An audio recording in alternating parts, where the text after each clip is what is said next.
Uradna žoga svetovnega prvenstva 2026 Trionda že sedaj dviguje prah. Zakaj? Zasnovana je na geometrijskem liku tetraeder, ki je sestavljen iz 4 trikotnikov. Podobno je tudi Trionda sestavljena iz 4 panelov v obliki trikotnikov, ki imajo ukrivljene robove. Tako lahko nastane popolna krogla.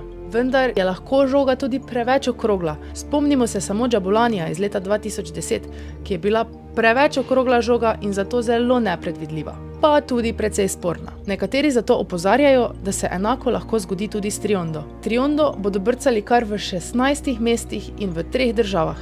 In v čisto različnih klimah. Zato je to prva uradna žoga, ki je bila testirana tudi za temperaturo, vlažnost in nadmorsko višino. V sebi pa skriva še čip, ki bo s pomočjo umetne inteligence pošiljal podatke v varsobo. Tako se bodo sodniki lažje, hitreje in bolj pravilno odločali.